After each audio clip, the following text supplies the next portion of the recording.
Welcome to lesson 2 metric learners.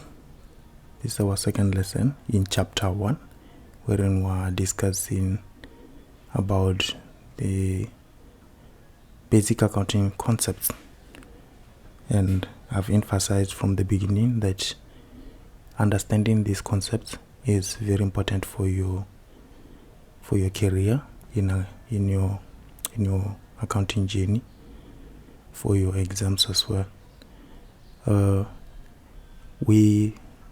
With no knowledge of this, I would say you do not know accounting. So this is very important to understand. So in today's lesson, we're going to learn about the rules of debit and credit.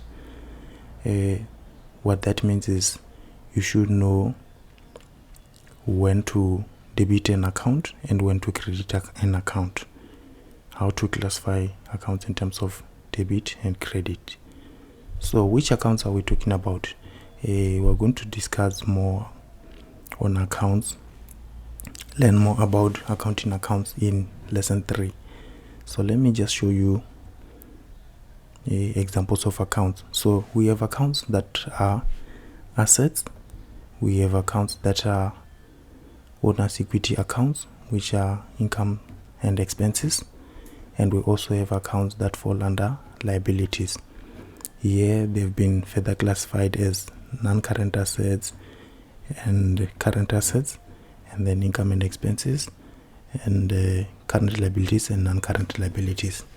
They've been classified as such, but the main being that they are assets, equity, and liability accounts. So these are the accounts that we're talking about: the land and buildings, equipment, vehicles, stationery, fuel, repairs, sales, bad debts recovered, trading stock surplus. So these are the accounts that we're talking about: the mortgage bond, the loans, trade creditors. These are the accounts that we're talking about. So you should know when to debit these accounts and when to credit them. You should know when an account like sales increase, do we debit it or do we credit it? And when an account such as equipment increases, when we buy equipment, do we debit or credit it? So you are going to learn those rules today in today's lesson. So there are two ways that I'm going to show you in order to master these rules. The first one is the golden rule, the 3 golden rules, and I'm also going to show you how to memorize or to know these rules through a mnemonic. And this first trick I would like you to study by yourself, but I will still explain it to you. I want you to learn it by yourself so that you gain understanding by yourself. There is no better way.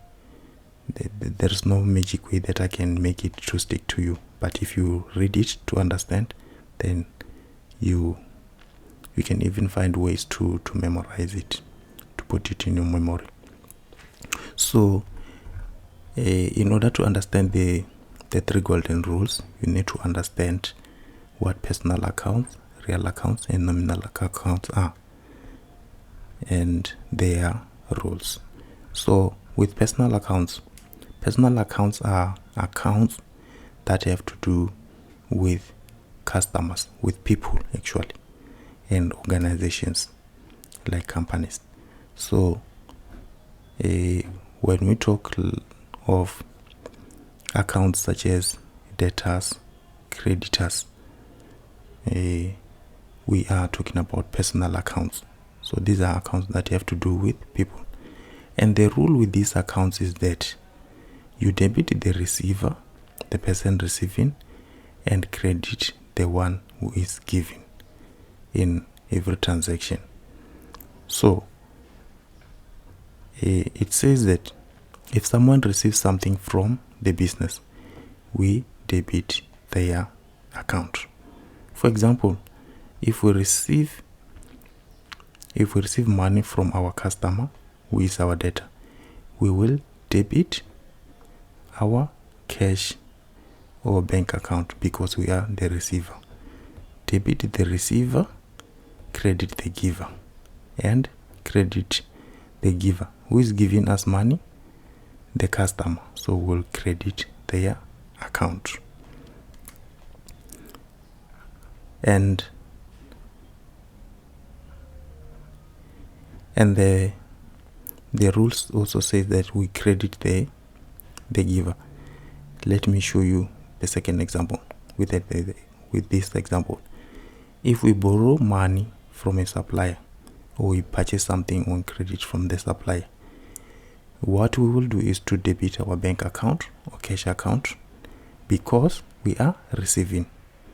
We credit the giver, and then we debit the receiver.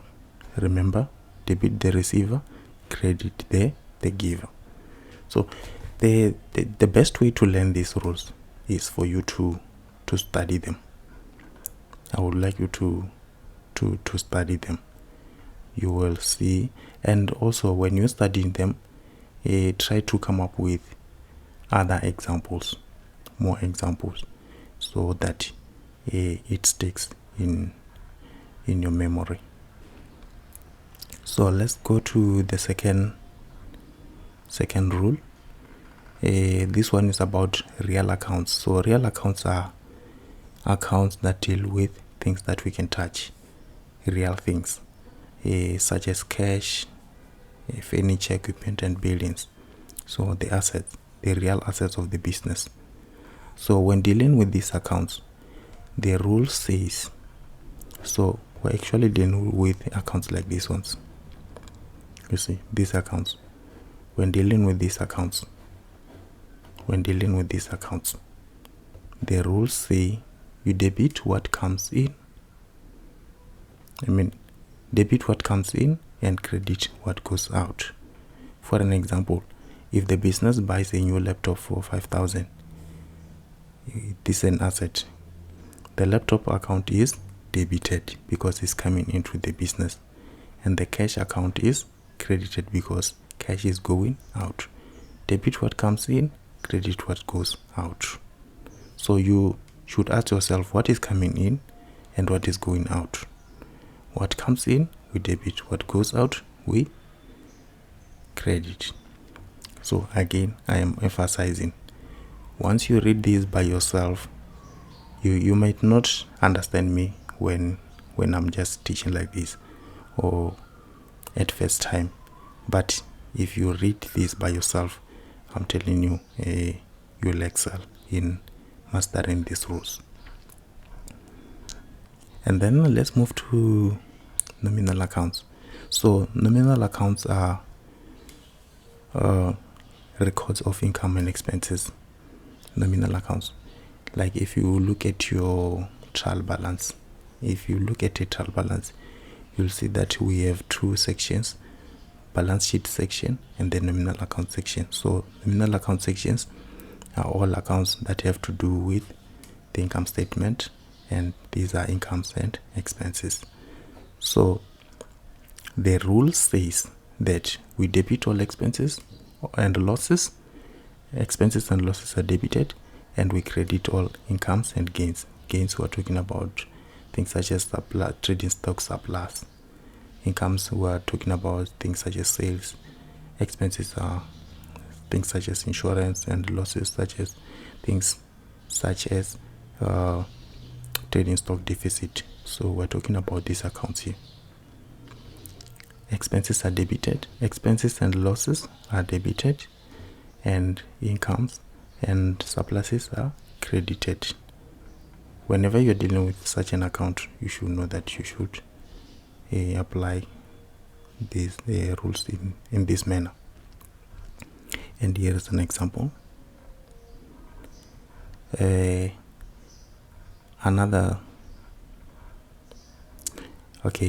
your summary. Again, read it and understand it. And the one that I know that you can grab quickly is this one of using a mnemonics. Yes, so the mnemonic that I use is this one called alu I. So as you can see it, even the picture here, the picture of an alu with an eye.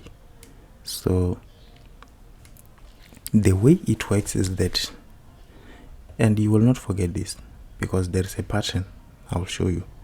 So the mnemonic is alu I. You will remember it by this picture. It should come in your exam when writing your exam, and then you can make notes of it. So it's alu.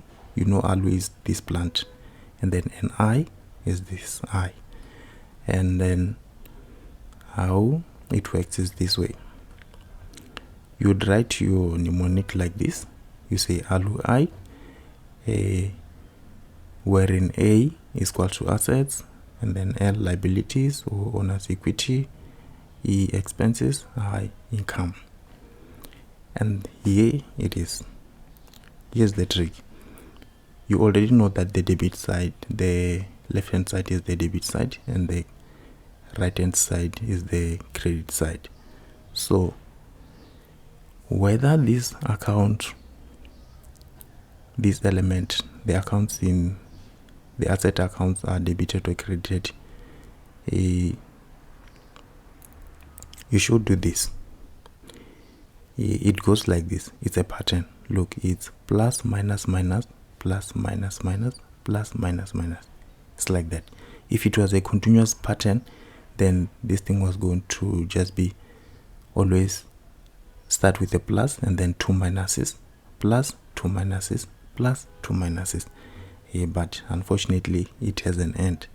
But if it did not have an end, it was going to be a pattern. So see it as a pattern. Like it's plus, we start strong with a plus. Plus, minus, minus, plus, minus, minus. Strong, weak, weak, strong, weak, weak. So you are not totally, we don't totally destroy it. Once it becomes too weak, we recharge it. So it's plus, minus, minus, plus, minus, minus, plus, minus, minus, plus, minus, minus. And then on the credit side, it will just be the opposite. So the debit side, simple, and then on the credit side, you do the opposite. So here's this is how you should remember when to debit and when to credit an account. So whenever dealing with an asset account, ask yourself, is this account increasing or decreasing? Is this an asset? Is there an increase or decrease in the asset? If it is increasing, then it's a debit. You are going to debit it. If it is decreasing, you credit it, just like that. Yeah, I hope this was helpful. Go and learn this further, and don't forget to practice with the quiz. Don't forget to practice the quiz so that this lesson stays with you. So I will see you in the next lesson, and we're still going to do even more practice on this concept. So you'll see why it is important to know the theoretical part in accounting in order to do the calculations. Thank you.